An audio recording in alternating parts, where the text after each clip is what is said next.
அன்பர்களுக்கு வணக்கம். மகாபாரதத்தில் பல கதாபாத்திரங்கள் இருந்தாலும் கர்ணனை எல்லோருக்கும் பிடிக்கும். இந்த பதிவில் நம்ம கர்ணனை பற்றி தான் பார்க்க போகிறோம். இது வரைக்கும் நம்ம சேனலை நீங்கள் சப்ஸ்கிரைப் பண்ணலைன்னா மறக்காமல் சப்ஸ்கிரைப் பண்ணுங்கள். டெம்பிள்ஸ் பிளேலிஸ்ட்டை கிளிக் பண்ணாலே உங்களுக்கு எல்லா வீடியோஸும் கிடச்சிரும். மகாபாரதத்தில் பாண்டவர்கள் கௌரவர்களை விட முக்கியமான கதாபாத்திரம் கர்ணன் தான். நிறைய பேருக்கு கர்ணனை பற்றி தெரிஞ்சிருக்கும், பல பேருக்கு தெரியாமையும் இருக்கும். தெரியாதவங்க தெரிஞ்சுக்கிறதுக்காக தான் இந்த பதிவே. கர்ணன் இளமையிலேயே தாயை பிரிந்தார், தேரோட்டி குடும்பத்தில் வளர்ந்தார். கர்ணனை தன் நண்பனாக்கி கொண்டு அங்க நாட்டு அரசனாக்கி தனக்கு சாதகமாக பயன்படுத்தி கொண்டார் துரியோதனன்.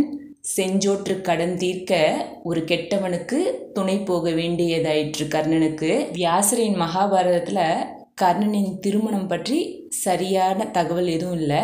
ஆனால் அவருக்கு விரிஷாலி என்ற மனைவி உள்ளாள். இவள் துரியோதனின் தேரோட்டியான சத்தியசேனனின் சகோதரி. பிறப்பால் சத்திரியன் என்றாலும் வளர்ப்பால் தேரோட்டி வம்சம் என்பதால் அவளை மனம் முடித்தார் கர்ணன். விரிஷாலியும் தர்ம விஷயத்தில் கர்ணனுக்கு குறைந்தவள் அல்ல, மிகவும் தைரியசாலி. பின்னால் வருவதை முன்பே கணக்கு போடும் திறமையானவள். துரியோதனன் கர்ணனை அங்க நாட்டு அரசனாக்க முயலும்பொழுது அதை தடுத்தாள். இதன் மூலம் தன் கணவனின் உயிருக்கு பின் ஆபத்து வருமென கணக்கிட்டால் அந்த கணக்கு தப்பவில்லை.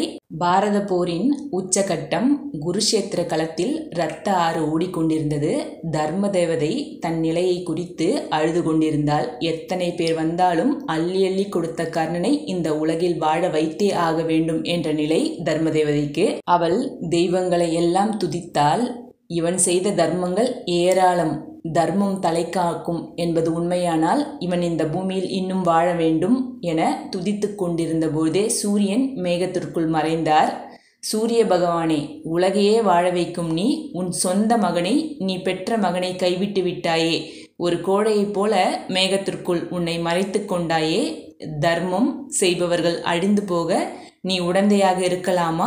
உன் மகனின் அழிவுக்கு காரணமானவர்களை நீ சுட்டெரிக்க வேண்டாமா என்றெல்லாம் தர்ம தேவதை புலம்பி தள்ளினாள். அர்ஜுனன் இந்த நிகழ்ச்சிகளை கவனித்து கொண்டிருந்தார். அவருக்கு உள்ளுக்குள் பொறாமை. எனது எதிரிக்கு இவ்வளவு புகழ் மாலையா? நான் எத்தனை பேரை அடித்து நொறுக்கியிருக்கிறேன். நான் வில்லெடுத்தால் உலகமே அஞ்சி நடுங்குகிறது. இருப்பினும் எனக்கில்லாத பெயரும் புகழும் போர்க்களத்தில் அடிபட்டு சாக கிடக்கும் இக்கர்ணனுக்கு கிடைக்கிறதே. அர்ஜுனனது முகபாவத்தை கண்ட உடனேயே அவனின் எண்ண ஓட்டத்தை யூகித்து கொண்டார் கிருஷ்ண பரமாத்மா. அதற்கு பின், பார்த்திபா, உன் பானங்கள் முழுவதையும் கர்ணன் மீது எய்திவிட்டாய். உன்னுடைய ஒரு பானமே மற்றவர்களின் உயிரை குடித்து விடும்பொழுது கர்ணனின் உடம்பெல்லாம் பானத்தை எய்தும் தர்மம் அவனை காத்து நிற்கிறதே என எண்ணுகிறாய். சற்று பொறு, அவனது தர்மம் செய்யும் தன்மையை உனக்கு காட்டுகிறேன் என்றவர் அந்தனர் உருவம் எடுத்தார். கர்ணன் அடிபட்டு கிடந்த இடத்திற்கு வந்தார். தர்ம தேவதை அவரை கை கூப்பினாள். அவளுக்கு அந்தனர் வேடத்தில் வந்திருப்பது யாரென புரிந்துவிட்டது. இந்த மாயக்கண்ணன் ஏதேனும் உபாயம் செய்து கர்ணனை கொன்று விடுவாரே என்று மட்டும் அவள் மனதில் பட்டது. கர்ணன் அவளை சமாதானம் செய்தார். இன்றில்லாவிட்டாலும் உன் கர்ணன் என்றாவது ஒரு நாள் இருந்துதானே அம்மா ஆக வேண்டும். அவன் இறந்தாலும் அவன் புகழ் என்றும் இரவாதபடியும் தர்ம தேவதையான உன் புகழ் இந்த பூமியில் என்றும் நிலைத்திருக்கவும் அருளாசி தருகிறேன் என்றதும், தாங்களே முடிவு செய்த பிறகு என்னால் ஆனது எதுவும் இல்லை. ஆனாலும் கர்ணன் செய்த தர்மத்தின் புண்ணியம் இவனை விட்டு நீங்கும் வரை இவன் உயிர் பிரியாமல் இருக்க வரம் தர வேண்டும் என்றாள் தர்மதேவதை. கண்ணனும் அவ்வாறே அருளினார். தர்மதேவதை கண்ணீருடன் அவ்விடத்தை விட்டு அகன்றாள். பின்பு கண்ணன் காயத்தால் துன்பப்பட்டு கொண்டிருந்த கர்ணனின் அருகில் சென்றார். அவனை உற்று பார்த்தார். அந்தனர் வேடத்தில் வந்த கண்ணனுக்கு கர்ணன் அந்த வேதனையிலும் கைகூப்பினான்.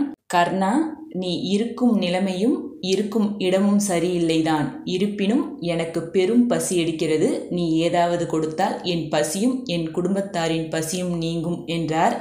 அந்தனரே, என்னிடம் எதுவும் இல்லையே. நீர் கேட்க கொடுக்க முடியாத பாவியாகிவிட்டேனே. இதற்கு என்ன பாவத்தை அனுபவிக்கப் போகிறேனோ என்றார் கர்ணன். அந்தனருக்கு கோபம் வந்துவிட்டது. என்னிடமே பொய் சொல்கிறாயா? உன்னிடம் ஏதோ ஒன்று இருப்பதாக உன் உள்ளுணர்வு சொல்கிறது. உண்மையை சொல் என்றார். கர்ணன் சற்று நேரம் சிந்தித்தான். அவன் முகத்தில் மகிழ்ச்சி பொங்கியது. அந்தணரே, நீ நினைத்தது சரிதான். உமக்கு என்னிடம் கொடுக்க இப்போது ஒரு பொருள் உண்டு. இதோ எனது ஒரு பல்லில் கொஞ்சம் தங்கம் இருக்கிறது, அதை எடுத்துக்கொள்ளும் என்றான். அந்தணர் இன்னும் கோபப்பட்டார். அந்தணனாக நான் உன் பல்லில் கையை வைப்பதா? அதை நீயே எடுத்துக்கொடு என்றார். கர்ணன் தன் சக்தியை எல்லாம் திரட்டி அந்த பல்லை அசைத்தான். அது தனியாக வந்தது. அதை அவர் கையில் கொடுத்தான். அந்தணர் வாங்க மறுத்துவிட்டார். கர்ணா, நீ தர்மம் செய்யும் அழகு இதுதானா?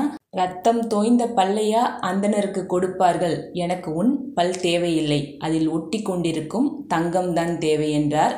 கர்ணன் தன் உடலில் இருந்த ஒரு அம்பை உருவினான்.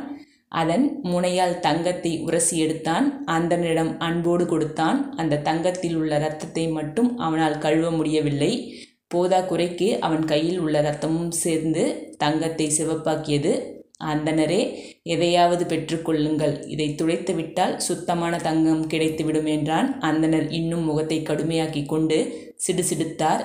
இதை எதில் துடைப்பேன்? நான் அணிந்திருப்பதே கந்தல் ஆடை, இதில் உன் இரத்தத்தை துடைத்து இதையும் கிழித்து போடுவதா என்றார் காட்டமாக.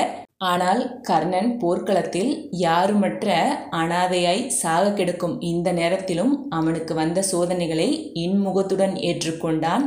அதே நேரம் கடவுள் ஏன் அவனுக்கு இப்படி துன்பத்தை கொடுத்தார்? அவன் நல்லவன்தான், ஆனால் கெட்ட சகவாசக்காரன்.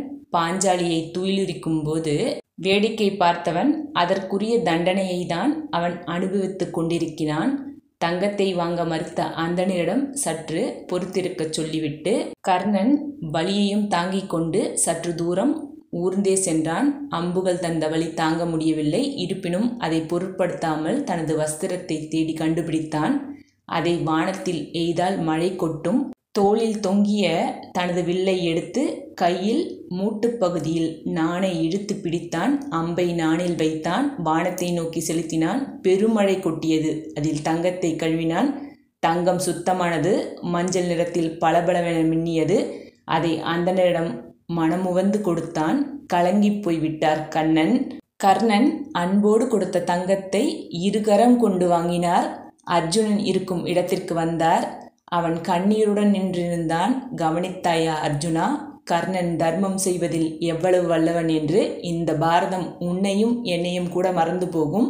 ஆனால் கர்ணனை காலம் மறக்காது.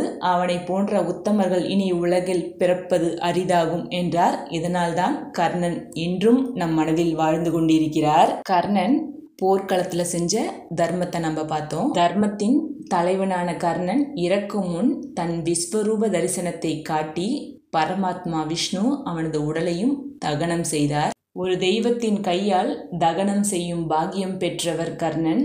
தகனம் நடந்த இடம் உத்தரகாண்ட் மாநிலத்தில் உள்ள கர்ணப்பிரயாக். இங்கு கர்ணனுக்கு கோவில் உள்ளது.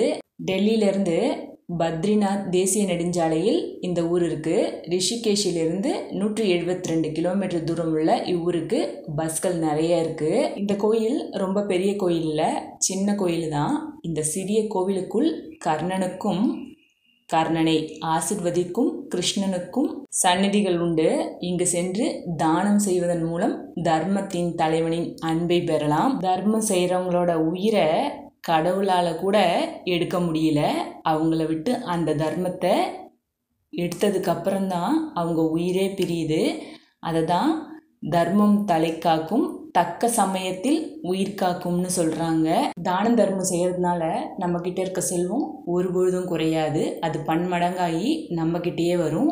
அது மட்டும் இல்லைங்க, நம்ம கஷ்டப்படும் ஒரு நேரத்தில் நம்ம செய்கிற தானமும் தர்மமும் நம்மையே காக்குங்க. நம்ம மட்டும் இல்லைங்க, நம்ம குலத்தையே காக்கும். நம்ம அடுத்தவங்களுக்கு செய்கிற உதவியை கடவுள் நமக்கு கொடுக்குற வாய்ப்பாக நினச்சி செய்யணும். ஒரு பொழுதும் உதவி செய்கிறத நம்ம நிறுத்தவும் கூடாது. அதே போல் அடுத்தவங்க தானம் தர்மம் செய்கிறதையும் நம்ம தடுக்கவே கூடாது. மகாபாரதத்தில் வர கதாபாத்திரத்தில் எனக்கு கர்ணன் கதாபாத்திரம் மிகவும் பிடிச்ச கதாபாத்திரம். இது போல் பல கதாபாத்திரங்கள் இருக்குது. உங்களுக்கு இந்த பதிவு பிடிச்சிருந்தா எனக்கு கமெண்ட்ஸில் சொல்லுங்கள். பிற உயிர்களையும் தம் உயிர் போல் நேசிப்போம். அனைவரிடத்திலும் அன்போடு இருப்போம். பெரியோர்களை மதிப்போம். நம்மால் முடிந்த உதவிகளை நாள்தோறும் செய்து வருவோம். எல்லாம் நன்மைக்கே நம்பிக்கையோடு செயல்படுவோம். நன்றி, வணக்கம்.